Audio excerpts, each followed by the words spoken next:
नमस्कार दोस्तों, एक नए एपिसोड में आपका स्वागत है। फ्रेंड्स, आज की ये जो वीडियो आपके लिए काफ़ी महत्वपूर्ण साबित होने वाली है। फ्रेंड्स, आज मैं बात करूंगा कि जो मेंटेनेंस के केस होते हैं, सेक्शन 125 सीआरपीसी का जो केस होता है, वो आप कैसे जीत सकते हैं। फ्रेंड्स, आज की ये जो वीडियो है, ये पुरुषों के लिए भी है और महिलाओं के लिए भी है कि दोनों जो हैं केस कैसे जीत सकते हैं। अगर किसी महिला ने अपने पति पर केस किया है तो पति कैसे इस केस को जीत सकता है, या अगर महिला ने केस किया है अपने पति पर तो महिला कैसे इस केस को जीत सकती है। आज हम ऐसे पॉइंट्स पर चर्चा करेंगे जिनके सहारे आप जो है मेंटेनेंस का यानी कि 125 सीआरपीसी का केस आसानी से जीत सकते हैं। फ्रेंड्स, आजकल क्या देखा जाता है कि जो मैट्रिमोनियल डिस्प्यूट है वो इतने ज़्यादा बढ़ गए हैं। कई बार क्या होता है, पत्नी अपने पति पर झूठे केस कर देती है, या जो पत्नी होती है बिना किसी कारण से अपने पति से जाकर अलग रहने लगती है। तो पति अगर अपनी पत्नी पर कोई केस करता है, यहाँ पर जो पति है चाहे अपनी पत्नी को घर वापस लाने के लिए सेक्शन 9 का केस करता है कि मेरी पत्नी को घर वापस लाया जाए, वो बिना किसी कारण से मेरे से दूर रह रही है, तो पत्नी यहाँ पर क्या करती है कि पति ने केस किया है तो वो भी अपने पति पर कई प्रकार के केस कर देती है, जिनमें से एक होता है सेक्शन 125 सीआरपीसी यानी कि मेंटेनेंस का केस। तो ऐसा भी देखा जाता है कि यहाँ पर जो कोर्ट होती है पत्नी को मेंटेनेंस अप्रूव कर देती है, यानी कि पत्नी को जो है मेंटेनेंस लग जाती है। तो फ्रेंड्स, जैसे कि मैंने पहले भी बताया कि जो पति है अगर वो जीतना चाहता है मेंटेनेंस का केस, उसे क्या करना चाहिए, और अगर जो पत्नी है वो कैसे जो है मेंटेनेंस का केस जीत सकती है, दोनों के लिए आज की जो वीडियो है। तो फ्रेंड्स, वीडियो शुरू करने से पहले अगर आप हमारे चैनल पर नए हैं और अभी तक आपने हमारा चैनल सब्सक्राइब नहीं किया है तो इस वीडियो के नीचे आपको रेड कलर में सब्सक्राइब लिखा हुआ दिखाई दे रहा होगा, उसे एक बार क्लिक करके हमारे चैनल को सब्सक्राइब कर ले, ताकि जब भी मैं कोई नई वीडियो लेके आऊँ तो उसके बारे में जो नोटिफिकेशन है वो सबसे पहले आपके फ़ोन पर आ जाए। तो आइए शुरू करते हैं आज की वीडियो। फ्रेंड्स, सबसे पहले बात करते हैं पत्नियों के लिए कि अगर वो अपने पति के खिलाफ सेक्शन 125 सीआरपीसी का केस करती हैं कि उसे अपने पति से खर्चा दिलवाया जाए, तो कैसे वो अपने केस को मजबूत कर सकती हैं और कैसे जो है वो सेक्शन 125 सीआरपीसी यानी कि मेंटेनेंस का केस जो है वो जीत सकती हैं। फ्रेंड्स, जो कोर्ट होता है वो पत्नी को जो मेंटेनेंस यहाँ पे अप्रूव करता है, पत्नी को मेंटेनेंस मिलनी चाहिए उसके पति के द्वारा, तो कोर्ट जो है तब अप्रूव करता है जबकि जो पत्नी होती है वो unable to maintain herself, यानी कि अपना वो जो पालन पोषण है पत्नी नहीं कर सकती है, तभी जो उसे पति के द्वारा खर्चा दिया जाता है, तभी वो अपने पति से खर्चा ले सकती है। अगर वो अपने आप को मेंटेन करने में सक्षम है, अपना पालन पोषण कर सकती है या अच्छी जॉब कर रही है,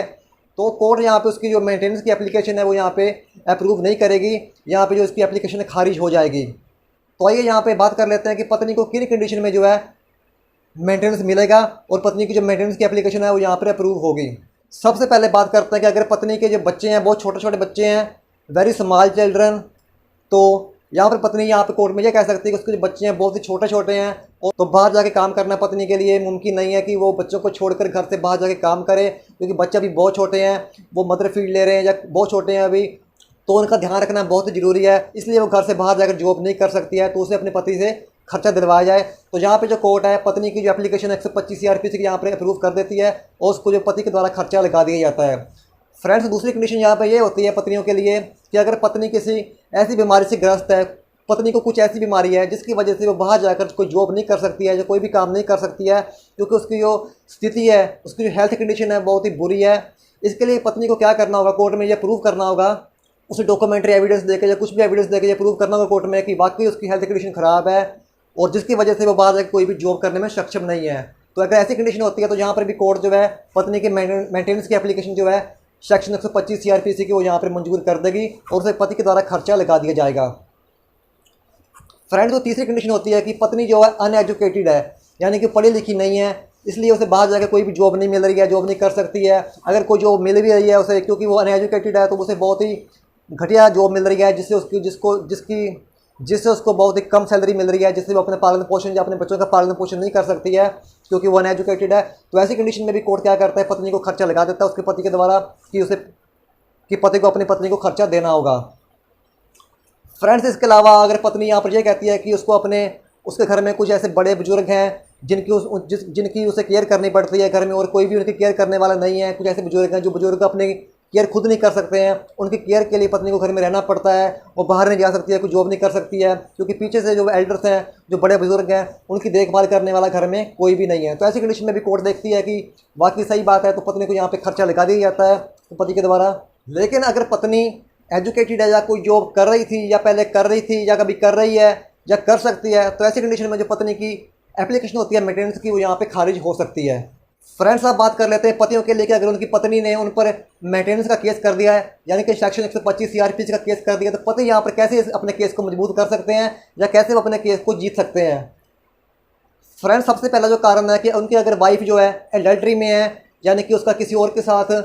नाजायज़ रिश्ते हैं, तो अगर ऐसी कंडीशन है पत्नी एडल्ट्री में है और अगर पति के पास सबूत हैं ये प्रूव करने के लिए, उसके पास कुछ फोटोग्राफ्स हैं, कुछ वीडियो क्लिप्स हैं, जो कुछ भी ऐसे सबूत हैं जिसके सहारे वो कोर्ट में साबित कर पाए कि उसकी पत्नी जो है एडल्ट्री में है, उसके किसी और व्यक्ति के साथ नाजायज़ रिश्ते हैं, तो ऐसी कंडीशन में जो कोर्ट है यहाँ पे पत्नी की मेंटेनेंस की एप्लीकेशन यहाँ पे खारिज कर देगी और पत्नी को कोई भी हक नहीं है यहाँ पे अपने पति से खर्चा लेने का। फ्रेंड्स इसके अलावा हम मान के चलते हैं कि जो पत्नी होती है अगर बिना किसी कारण से, विदाउट एनी सफिशिएंट रीज़न अपने पति से दूर जाकर रह रही है, कोई भी कारण नहीं है, ना उसका जो पति है उसके साथ मारपीट करता है, ना उसे तंग करता है, अन्य कोई भी कारण नहीं है, लेकिन फिर भी जो पत्नी है अपने पति से दूर जाकर रह रही है और यहाँ पर अपने पति से खर्चे की मांग कर रही है, तो ऐसी कंडीशन में कोर्ट क्या करेगी, पत्नी को जो एप्लीकेशन है मेंटेनेंस की वो यहाँ पे खारिज कर देगी, क्योंकि पत्नी जो है बिना किसी कारण से अपने पति से लग रह रही है। अब यहाँ पर सवाल पूछा जाता है कि वकील साहब हमारी पत्नी बिना किसी कारण से हमसे जाकर अलग रह रही है, लेकिन ये हम कोर्ट में प्रूव कैसे करें। फ्रेंड्स इसके लिए आप क्या कर सकते हैं कि अगर आपकी पत्नी जो है बिना किसी कारण से आपसे दूर जाकर रह रही है, तो जब कोर्ट में केस जाता है तो आप जज साहब को खुल के बताइए कि आपकी पत्नी के पास कोई भी सफिशिएंट कारण नहीं है, कोई भी खास कारण नहीं है जिसकी वजह से वो आपसे दूर जाकर रह रही है। आपको जो भी बोलना हो आप निडर होकर बोलिए, जज साहब को बताइए, तो जज साहब आपकी पत्नी को भी सुनने के बाद में क्या आपकी पत्नी क्या बोलती है, और अगर आपकी पत्नी के पास कोई भी ऐसा कारण नहीं होगा जिसकी वजह से वो आपसे दूर जाकर रह रही होगी, तो अगर कोर्ट में जो भी बताती है वो आप भी बताते हैं, तो यहाँ पर जज साहब भी देखते हैं कि आपकी पत्नी जो बता रही है उसकी बात में दम नहीं है, वो जो बोल रही है ऐसा लग रहा है कि शायद वो झूठ ही बोल रही है क्योंकि उसकी बात में कोई दम नहीं है, तो कोर्ट भी यहाँ पर सब बातें फॉलो करके देखता है। तो अगर यहाँ पे कोर्ट को लगेगा कि वाकई आपकी पत्नी की बातों में दम नहीं है, मुझे लगता है झूठ बोल रही है झूठ, तो यहाँ पे जो कोर्ट है आपकी पत्नी की जो मेंटेनेंस की एप्लीकेशन है वो यहाँ पे खारिज कर देगा और आपको खर्चा नहीं देना होगा। फ्रेंड्स इसके अलावा जब आपकी पत्नी बिना किसी कारण से आपसे दूर जाकर रहती है तो उसी समय आपको आपकी पत्नी के खिलाफ सेक्शन 9 हिंदू मैरिज एक्ट का केस कर देना चाहिए कि आपकी जो पत्नी है बिना किसी कारण से दूर जाकर रह रही है और आप चाहते हैं कि आपकी पत्नी आपके पास आकर रहे। आपको इससे पहले कि आपकी जो पत्नी है आप पर कोई भी केस करे, इससे पहले आपको सेक्शन 9 हिंदू मैरिज एक्ट का केस कर देना चाहिए।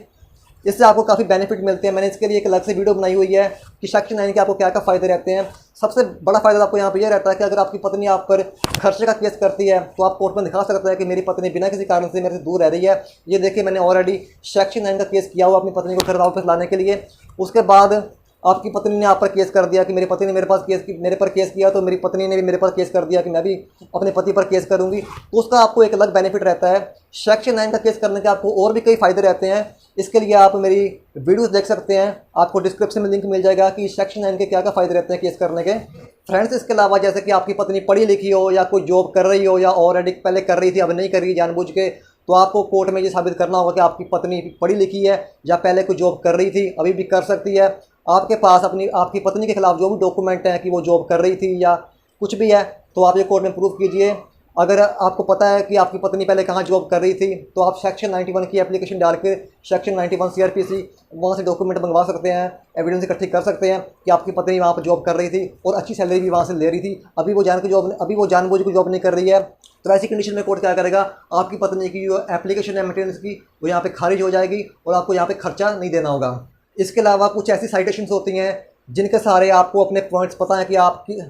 आपकी पत्नी बिना किसी कारण से दूर जाकर रह रही है, जो कुछ ऐसे भी है या पहले जॉब कर रही थी, आप उसके हिसाब से साइटेशन जो होती हैं, जजमेंट्स जो होती हैं वो ढूंढिए जो आपके केस में आपकी हेल्प कर सकें और वो आप अपने केस में लगाएं जिससे कि आपका केस मजबूत हो और आप खर्चा देने से अपनी पत्नी को बच सकें। फ्रेंड्स इसके अलावा अगर आपका बच्चा है तो आपको अपने बच्चे का खर्चा तो देना ही होगा। आप अपने बच्चे को खर्चा देने से यहाँ पर बच नहीं सकते हैं, तो आप कोर्ट में कभी भी ऐसा ना करें या बोलें कि मुझे अपने बच्चे को खर्चा नहीं देना है या आप दे नहीं सकते हैं, कुछ भी है, क्योंकि अगर बच्चा है तो बच्चे को खर्चा आपको देना होगा। आप किसी भी कारण से अपने बच्चे को खर्चा देने से बच नहीं सकते हैं। अगर आप कोर्ट में ऐसा करते हैं कि बच्चे को खर्चे ना देना पड़े तो आपकी जो इमेज है वो कोर्ट में ख़राब होती है। अगर आपकी पत्नी बच्चे के लिए भी खर्चे की मांग कर रही है तो बच्चे के लिए आप खर्चा आराम से दें, प्यार से दें, जितना वो मांग रही है हो सके तो उससे भी कुछ ज़्यादा दें, ताकि आपका जो इंप्रेशन है वो कोर्ट में अच्छा साबित हो कि आप एक अच्छे पिता हैं और आपको अपने बच्चे की देखभाल की फिक्र है। ऐसे से आपका जो केस है मजबूत होगा और आपको जो अपनी पत्नी को मेंटेनेंस देनी है उससे देने से भी आप एक बच सकते हैं। क्योंकि जैसा आपके मन में ऑलरेडी का इंप्रेशन जाता है कि ये बंदा ठीक लग रहा है, बच्चे को मेंटेनेंस देने के लिए हाँ कर रहा है, बच्चे की देखभाल की इसे फिक्र है और जो पत्नी के खिलाफ जो कह रहा है हो सकता है इसकी बातें सही हो,